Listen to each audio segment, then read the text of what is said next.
Hey guys, welcome to the Investor's Guide of Memphis Real Estate. My name is Dean Harris. This is Douglas Skipworth. How are you? Doing great. Good. We're bringing you this podcast to give you the boots on the ground knowledge to be a successful real estate investor here in Memphis, Tennessee. All of our info is there on the bottom of the screen. You guys shoot me an email if you have any questions at all about this podcast or any other.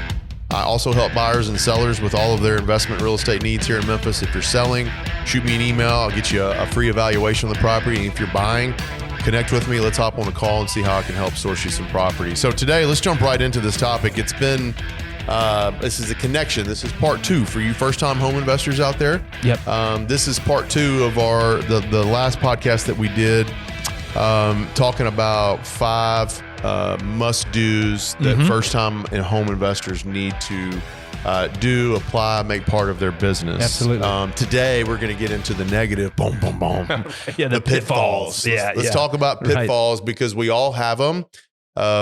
We're going to talk about some of our mistakes today. I think this is what makes this podcast as organic as it is, because we sit here and talk about all of our mistakes and a very few of our successes, right? We want to tell you what not to do. Right. And here's what to avoid. What to avoid. And today, pitfalls, I wrote on my very first note, not doing the 5 from last week.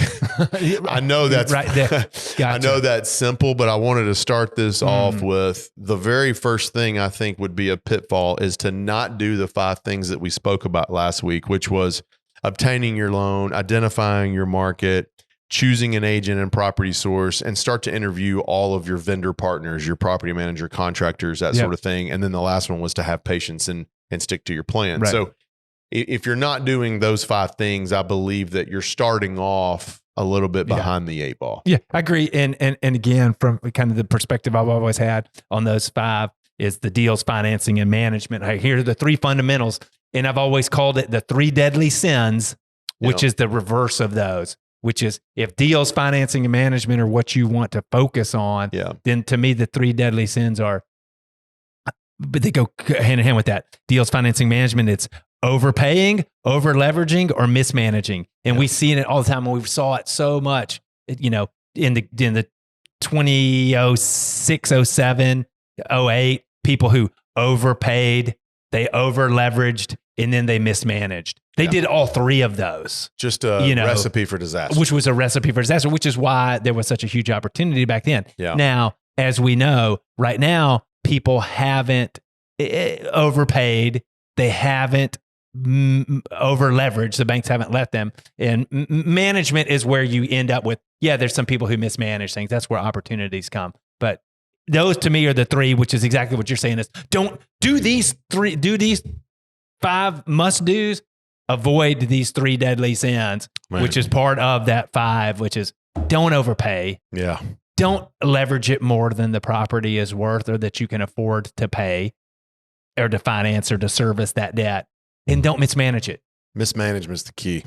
Mismanagement. I'm telling you, those 3 is you can overpay for something and recover. Yes. You can over leverage and survive a little. But I'm here to tell you, if you mismanage, it is not going to work. Yep. That's my perspective. I mean, someone else might have a different one. Deadly sins, Some it's like, yes, you can do 1 or 3 or all of them. Some are more deadly than others. They'll get you. But yes, you want to avoid those 3 things, which is to your point, to avoid, the pitfall is not doing the 5 things you said. Big time. Number 2 on this list for me is I have a lot of investors that come and talk to me and some are super creative, right? And I appreciate the creativity. The desire to break records with real estate investing in our town is a bad idea. And here's what I mean by that. There's no heroes in real estate investing. I'm just here. That's funny. But it's true. Yeah. There's no record breakers that are consistently breaking records, and there's no heroes. If you want to be a hero, go donate your time to children and that sort of thing, and dress up in a Superman outfit and be their hero, because you can't be one in real estate. That's right. Yeah. Puff your chest out. Right. And here's what I mean by that. When you go into a subdivision and you buy a rental property and you've got 3 to 5 rental comps in the area that are renting for $1,200, and your house is a 3.2 and all those are 3.2s, don't come in thinking you're going to get $1,450 because you put stainless appliances in there, right? That's not heroic. Yeah.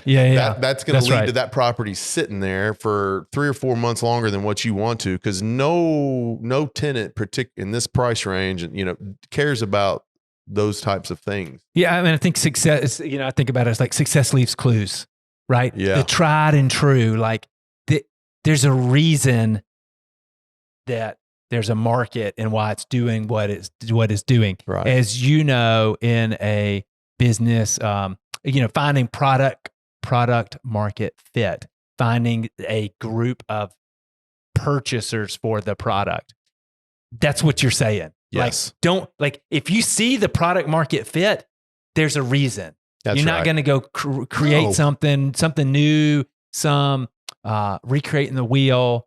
There's no reason to do that in this real estate investing space. No. And the most common thing that the investors try to do is they try to make the rent work for the purchase price. If I'm telling you it's $1,100, don't come and ask me if you feel like I can get $1,250. And are you seeing it because people are trying to add more value to the property, like you mentioned, stainless steel appliances or new roofs, new water, or is it more like, hey, I just need a higher rent? I just need a higher rent because the price is higher. They're trying to make it work, and I'm seeing way more of that now. So that doesn't work. No, it doesn't work. I mean, it doesn't work long term. I'm fit this square peg in this round hole. It just doesn't go, my man. And you end up breaking it. Yeah. That's an excellent analogy. You end up, and even if it fits, it goes in there all crooked and sideways, right? That's the same thing with this. Don't try to break a record with your rent. The other record breaker is when you flip. If you got sold comps at a certain square foot, price per square foot, don't come in and try to set records with that. This is not the time, right? You missed that boat. Right. Yeah, for sure. Because that boat floated by. Yeah. For about 2 years it floated by. And you sat there and you waved at it and it kept going. If you didn't get on there and get on that boat, you waved by at that boat because it's gone. You can't do it. So please don't come in and say, hey, Dean, I'm going to make this work because I'm going to add extra this and extra that. If it's not square feet, living room square feet, you're not going to list this house for $25,000 more than every other comp that sold in the market. Because I did a great renovation on the kitchen. Good luck. It's just not going to happen. And I would encourage you not to try to set records. Don't be a hero. Don't try to set records. No one's Michael Jordan. No one's LeBron. No one's Kobe. You're the average guy. Stick to that plan. And you'll be successful. People probably don't even remember Cal Ripken. That's what this is. Oh man. This is Tony Gwynn. You know, yes. So if Tony Gwynn. So if you're young and you don't understand Tony Gwynn and Cal Ripken, those guys played every day. Tony Gwynn, I think, hit 2 home runs in his 18-year career. I think, but he batted 330 something, 320, whatever. Tony Gwynn he's a Hall of Famer. Yep. But was never excited about.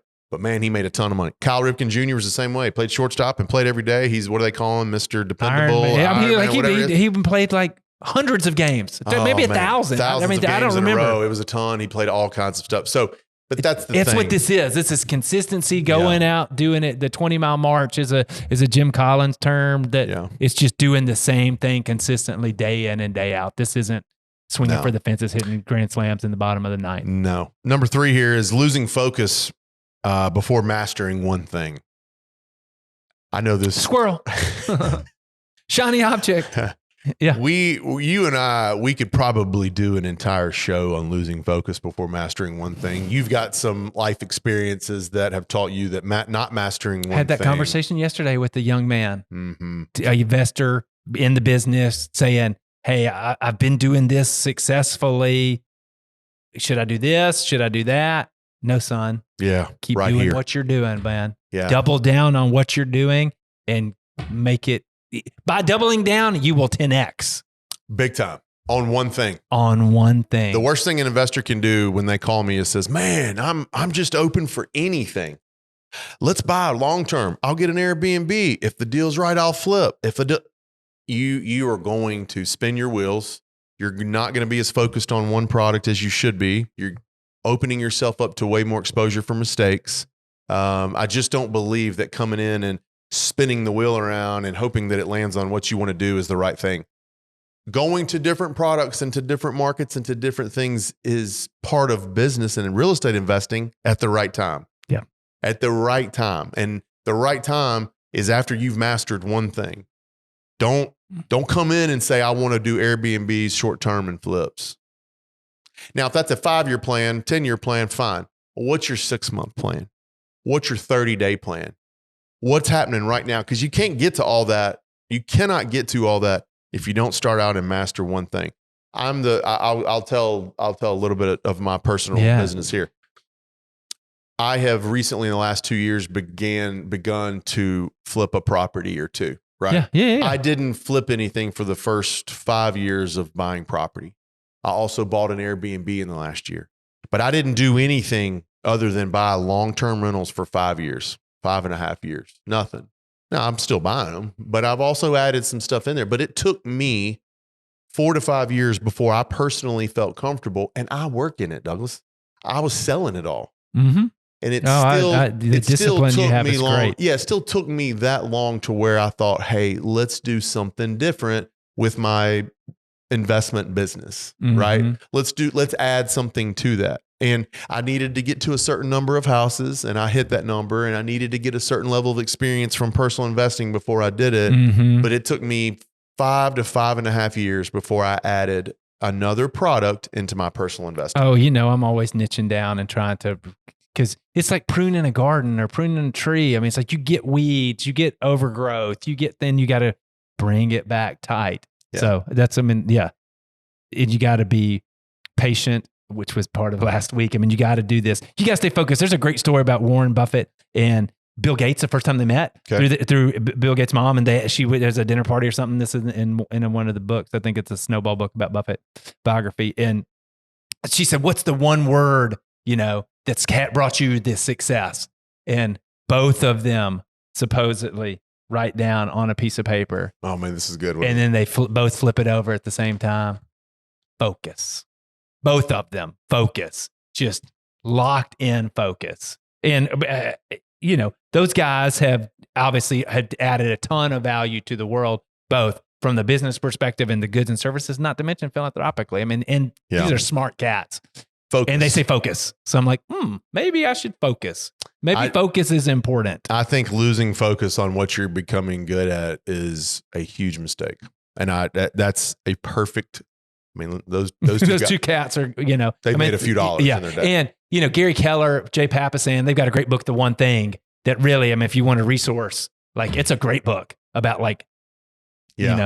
niching down on focus, on the focus. What's the one thing I can do right now that will have the most impact? Yeah. So I'd encourage you to stick with that, and we can talk about that, and I can go through scenarios that, I can go through scenarios of things that have worked and not worked. Number 4, taking chances in zip codes that aren't historically strong due to low entry price. This is a hot topic right now.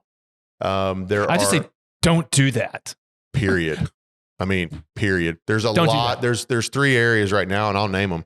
38106, 38114, and 38126. These areas are becoming more popular with wholesalers and property sources to send out to try to sell, because in all of the better rental pockets and zip codes, it's harder to find deals in.